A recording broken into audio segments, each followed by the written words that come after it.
উজনি অসমৰ ৰাজনীতি উত্তপ্ত কৰি প্ৰধানমন্ত্ৰী নৰেন্দ্ৰ মোদীৰ বিশাল জনসভা মৰাণত তৃতীয়বাৰলৈ অসমত সৰ্ববৃহৎ বিজয়ৰ দৃঢ় দাবী অনুপ্ৰৱেশকাৰী ইছ্যুত কংগ্ৰেছৰ ওপৰত তীব্ৰ আক্ৰমণ ডিব্ৰুগড় জিলাৰ খোৱাং সমষ্টিৰ অন্তৰ্গত মৰাণ পলক ক্লাব খেলপথাৰত অনুষ্ঠিত বিজেপি মিত্ৰজোঁটৰ বৃহৎ নিৰ্বাচনী সভাত উপস্থিত থাকি প্ৰধানমন্ত্ৰী নৰেন্দ্ৰ মোদীয়ে কয় অসমত পুনৰ বিজেপি মিত্ৰজোঁটৰ চৰকাৰ গঠন নিশ্চিত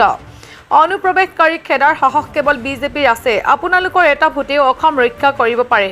কংগ্ৰেছৰ ওপৰত তীব্ৰ সমালোচনা কৰি মোদীয়ে অভিযোগ তোলে যে বছৰ বছৰ ধৰি অনুপ্ৰৱেশকাৰীক ৰক্ষণাবেক্ষণ দি ভোট বেংকৰ ৰাজনীতি চলাই আহিছে কংগ্ৰেছে সত্ৰ আৰু জনজাতিৰ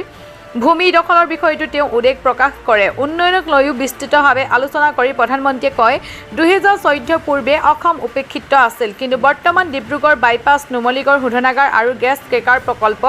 আগবঢ়োৱা হৈছে ডাবল ইঞ্জিন চৰকাৰী উন্নয়ন ত্বৰান্বিত কৰে উজনি অসমৰ বিকাশৰ বাবে ডিব্ৰুগড়ত মুখ্যমন্ত্ৰী সচিবালয় আৰু বিধানসভাৰ ভৱন নিৰ্মাণৰ কথা উল্লেখ কৰে প্ৰধানমন্ত্ৰীয়ে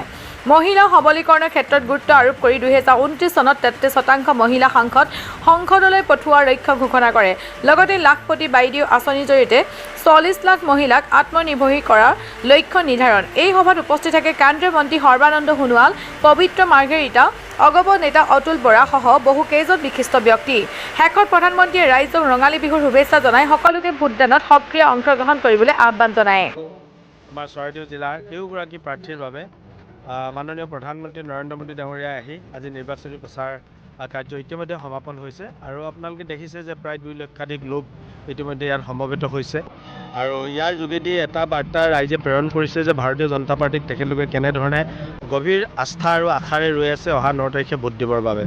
গতিকে মই প্ৰধানমন্ত্ৰী ডাঙৰীয়াক ধন্যবাদ জনাইছোঁ আৰু ৰাইজকো ধন্যবাদ জনাইছোঁ যে তেখেতলোকে দেশৰ প্ৰধানমন্ত্ৰী আমাৰ প্ৰিয় নেতাজনক আহি এখন তেক দেখা কৰাৰ লগতে তেখেতৰ যি বাণী সেয়া শ্ৰৱণ কৰিছে আৰু সকলোকে যি বাণী দিলে সেই বাণী লৈ আজি তেখেতলোকে ঘৰমুৱা হৈছে আৰু সকলোৱে মুখে মুখে এটাই কথা যে আকৌ এবাৰ বিজেপি চৰকাৰ কংগ্ৰেছৰ অভিযোগটো এদিনীয়া নহয় কংগ্ৰেছৰ বনাৱতী অভিযোগ গোটেই যোৱা 800 বছৰ তেখেতলোকে বনাৱতী অভিযোগত চলি আছে তেখেতলোকৰ কোনো ডেভেলপমেণ্ট এজেণ্ডা নাই তেখেতলোকৰ কোনো ৱেলফেয়াৰ কোনো স্কিম নাই তেওঁলোকে মানুহসকল নতুনকৈ কিবা কিবি ভুৱা কথা উলিয়াই তেওঁলোকে মানুহৰ মাজত প্ৰচাৰ কৰি ৰাইজক বিভ্ৰান্ত কৰাটোৱে কংগ্ৰেছৰ একমাত্ৰ কাম গতিকে এই বিভ্ৰান্তি এতিয়া আৰু নচলে কাৰণ তাহানিৰ সেই পুৰণি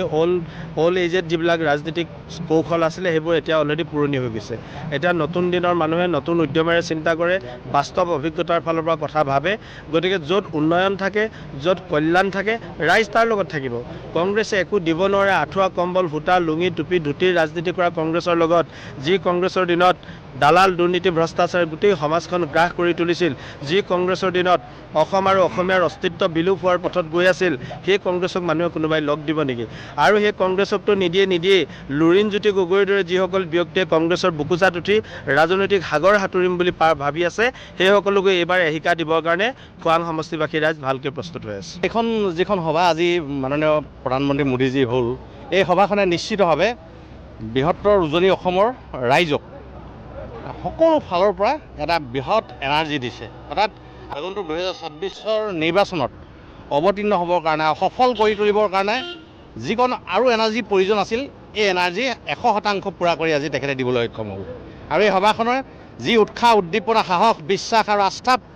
এটা পৰিৱেশ সৃষ্টি কৰিলে এই পৰিৱেশে নিশ্চিতভাৱে ভাৰতীয় জনতা পাৰ্টীৰ যি মিছন সেই মিছন 100% পূৰা হ'ব আৰু মাননীয় মুখ্যমন্ত্ৰী ডক্টৰ হিমন্ত বিশ্ব শৰ্মাদেৱৰ যি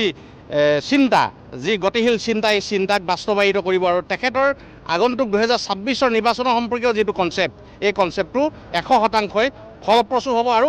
বৃহৎ জয় ভাৰতীয় জনতা পাৰ্টীয়ে কৰিবলৈ সক্ষম হ'ব বিশেষকৈ ডিব্ৰুগড় জিলাত আটাইকেইটা সমষ্টিত ভাৰতীয় জনতা পাৰ্টীয়ে বৃহৎ জয় লাভ কৰিব সেই কথাটো ইতিমধ্যে নিশ্চিত হৈছে আৰু ৰাইজৰ যি জনগণৰ যি আচলতে স্বতঃস্ফূৰ্তভাৱে ওলাই আহিছে এয়া হৈছে উন্নয়নৰ যাত্ৰাত তেখেতসকলে সহযোগী হ'বলৈ আহিছে বিজেপি চৰকাৰৰ দিনত উন্নয়নেৰে যি জখলাত বগাইছে আৰু শিক্ষা স্বাস্থ্যখণ্ড আন ক্ষেত্ৰত আৰু বিশেষকৈ আমাৰ ছাত্ৰ ছাত্ৰীসকলৰ উঠি অহা প্ৰজন্মৰ সুৰক্ষিত ভৱিষ্যতৰ স্বাৰ্থত সকলো জনসাধাৰণে এতিয়া কেৱল এটাই তেখেতসকলে আশা ৰাখিছে যে বিজেপি চৰকাৰৰ হাতত জনসাধাৰণ সুৰক্ষিত উঠি অহা যুৱ প্ৰজন্ম সুৰক্ষিত স্বাস্থ্যৰ ক্ষেত্ৰত তেখেতসকল সুৰক্ষিত গতিকে বিজেপি বিজেপিৰ এই উন্নয়ন যাত্ৰাত সকলো সহযাত্ৰী হ'ব বিচাৰিছে আৰু সেইকাৰণে বিজেপিৰ জয় এইবাৰ প্ৰতিটো সমষ্টিতে নিশ্চিত। আপোনাৰ প্ৰতিটো দুৰ্নীতি কৰিব নিৰ্বাচন গঠিত হৈছে খোৱাং সমষ্টি। খোৱাং সমষ্টিৰ ৰাইজে ইতিমধ্যে সিদ্ধান্ত গ্ৰহণ কৰিছে আৰু খোৱাং সমষ্টিত আমিও গোটেই কথা বতৰাখিনি লক্ষ্য কৰিছোঁ। খোৱাং সমষ্টিটো বিজেপিৰ জয়যাত্ৰা অব্যাহত আছে আৰু খোৱাং সমষ্টিকে আদি কৰি আন যিকেইটা ডিব্ৰুগড় জিলাৰ সমষ্টি আছে সেই সমষ্টিকেইটাতো বিজেপিয়ে বৃহৎ ভোটৰ ব্যৱধানত জয়যুক্ত হ'ব।